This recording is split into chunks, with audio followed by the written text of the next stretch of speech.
What is the Higgs boson? Trapping the God particle. What is the God particle?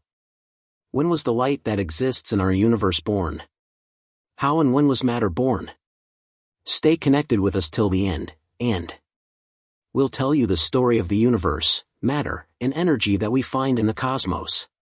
In previous videos on dark matter and dark energy, we have seen that 95% of the universe is made up of entities that scientists have called dark. These are forms of matter and energy that we can't detect or measure in the current state of knowledge. We only know that they exist, thanks to the indirect effect that they produce in the universe. These entities are dark matter and dark energy.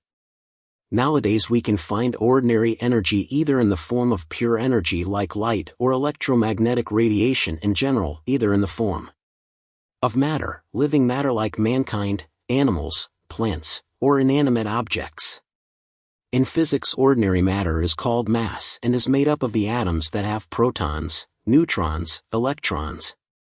Mass is a form of energy as well, in accordance with Einstein's famous law E equals mc²2. Today mass and energy are distinct, but there was a time, at the dawn of the universe, when temperature and density were so high that matter and radiation were trapped within a primordial broth, fused together, almost indistinguishable in magma at thermodynamic equilibrium, in which the transformation of matter and energy and the energy in matter continuously took place. That was the time of the early universe, when the most interesting and mysterious happenings occurred, the birth of matter and of fundamental particles and forces that dominate the universe, the disappearance of antimatter in favor of matter, the birth of light, and many others. Going back in time, we can go back to the time when the light was born. This is the era of decoupling, in which the radiation was freed from the trap of matter and no longer held, could roam freely through the universe and come down to us today.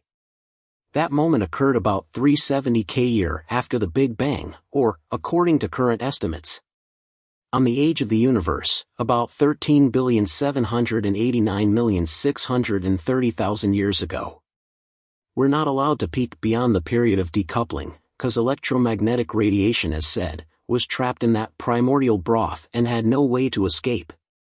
We can only reproduce energy, temperature, and density conditions of the early universe, in particle accelerators, making various types of particles colliding at very high energy, hoping to detect for a statistically significant number of times, the presence of physical objects never seen before.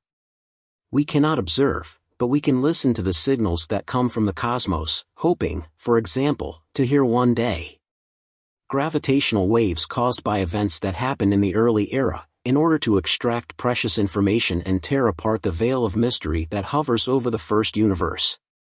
Or again, we can study the cosmic background radiation, hoping one day to recognize hidden traces of events or objects dating back to that period. Through the contributions of the greatest scientists over the years, physics of the 20th century has developed a theory, the Standard Model.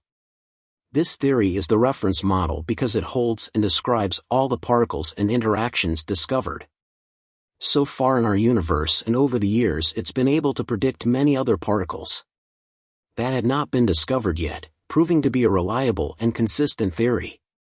The Standard Model divides particles into two big groups, fermions and bosons.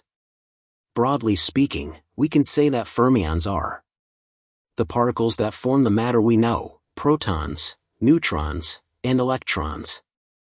Bosons, on the other hand, are carrying interaction particles, and are responsible for the existence of forces, such as nuclear or electromagnetic force. Up to the 1960s, the Standard Model could not explain what could give mass to the fundamental known particles. Therefore, in 1964, a group of theoretical physicists tried to answer the question. Francois Englert, Robert Brout, and Peter Higgs introduced into the Standard Model a theory that explained the origin of mass. They temporally localized the birth of mass at a precise moment in the history of the universe, about 1/100th of a billionth of a second after the Big Bang. During the very early moments following the Big Bang, in the universe, elementary particles were massless, they were pure streams of energy that ran at the speed of light. as the expansion of the universe was proceeding. Density and temperature decreased below a certain key value and, according to the theory, what is called the Higgs field came into action. The Higgs field can be imagined as a jelly which permeates empty space, while we can visualize particles as marbles moving at the speed of light across the space. Some marbles have smoother surfaces, some others have rougher surfaces. This jelly gives the vacuum the property of generating friction in the motion of the marbles, to different degrees, depending on their surface. If it is smooth, the particle passes through the jelly without feeling friction and remains pure energy.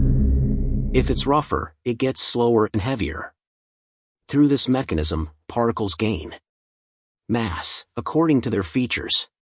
Brout-Englert-Higgs theory changed the idea of mass. Mass becomes a secondary property of the particle, no longer closely linked to the matter, but rather to its interaction with the vacuum. Since the vacuum is not actually empty but is permeated by quantum fields, the Higgs field interacts with particles and can give them mass.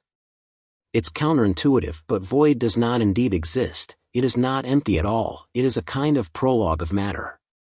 The vacuum virtually holds all the particles that don't have enough energy to appear, but providing the right energy, under certain conditions, it may exhibit stunning properties. A fundamental part of the theory was the presence of a specific particle, the Higgs boson. A boson that would allow the Higgs mechanism to unfold correctly and thus give mass to all other particles. For this reason, in mainstream media, Higgs boson has often been called the God particle from the 1993 book The God Particle by Leon Lederman, although the nickname is strongly disliked by many physicists, including Higgs himself, who regard it disrespectful towards believers. In 1964, Higgs boson was theorized only. For several years it was being chased in vain by particle accelerators all over the world. As a matter of fact, to reveal it, a large amount of energy is needed and until a few years ago, no accelerator still possessed enough energy to discover its existence and detect it incontrovertibly. In the end, Large Hadron Collider, the CERN's particle accelerator, has been turned on in 2008 and managed to recreate in the laboratory the requested energy and temperature conditions, and in 2012, the Higgs boson was finally experimentally detected. On July 4, a conference held in the CERN auditorium announced the discovery of a particle compatible with the Higgs boson. Higgs himself was sitting in the audience, visibly moved. The intuition he had in 1964, finally appeared in 2012, the strength of thought that, relying on clues and reason, was able to travel far into the future, so much so that eyes and hands needed a new century to follow him. This is the story of an idea that broke in and changed physics. Even if Large Hadron Collider is the world's most powerful particle accelerator as well as the most complex machine ever built by humanity, it had to work hard to detect Higgs boson. Large Hadron Collider is located at the CERN in Geneva, between France and Switzerland, in a region between Geneva Airport and the Jura Mountains, and built inside a 27 km long ring-shaped underground tunnel at an average depth of 100 m.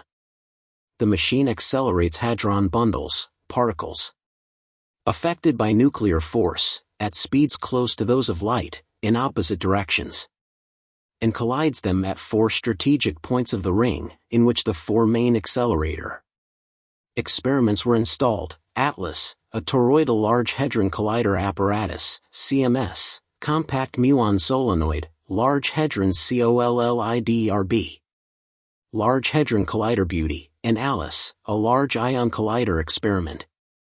These enormous detectors meticulously analyze the particles and energies that are created in collisions.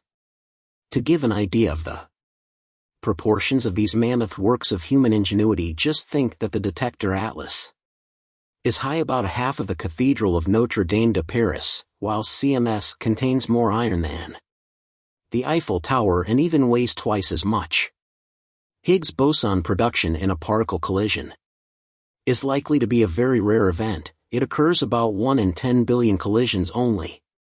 Moreover, Another issue that has enormously complicated the hunting is the fact that the Higgs boson is not a stable particle. Once produced, in fact, it immediately decays, that is, it transforms into other known particles, freeing energy. Several different modes of decay for Higgs boson have been assessed and classified. There is not only one. For example, it can decay into 2 photons or other particles known as electrons. What at CERN has been done is to analyze every single collision and to go and see what sort of particle it had produced, isolating only those events causing decays consistent with Higgs and discarding the others. Billions of hadrons have been injected into the Large Hadron Collider, producing billions of collisions. The collisions analysis has requested, therefore, a stunning computational power. It was estimated that Large Hadron Collider has produced a mass of data of about 15 million gigabytes each year, equal to a CD stack of 20,000 meters, which corresponds to 61 times the height of the Tower Eiffel, 342 meters. This huge amount of information to analyze required a global computer infrastructure for fast data exchange, able to help scientists process them.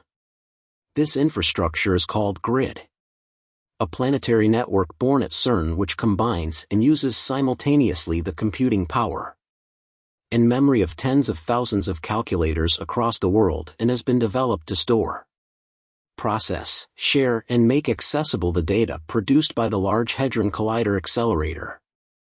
It is a network of computers spread on a global scale formed by 11 processing centers that are called main nodes, which receive data directly from the Large Hadron Collider and allocate them extensively to the entire network of minor nodes around the globe.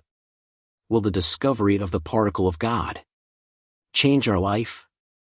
It has already done it.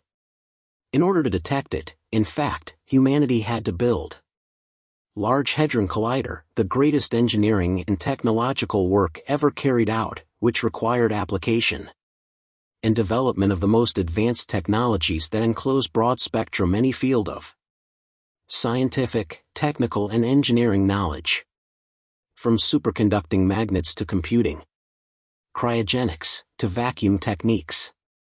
All this progress has already been transferred into society in terms of consumer technology, solar panels, medical diagnostics, nuclear storage processing technologies, and so on.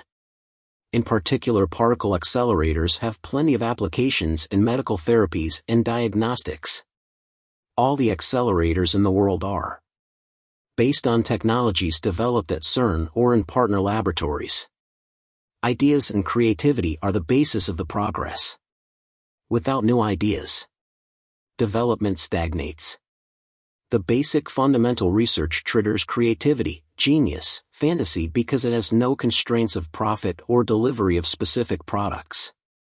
History shows that the most important progress of mankind has come directly from fundamental research where mind could travel with fantasy and unleash the wildest and seemingly counterintuitive insights, considered unthinkable and absurd.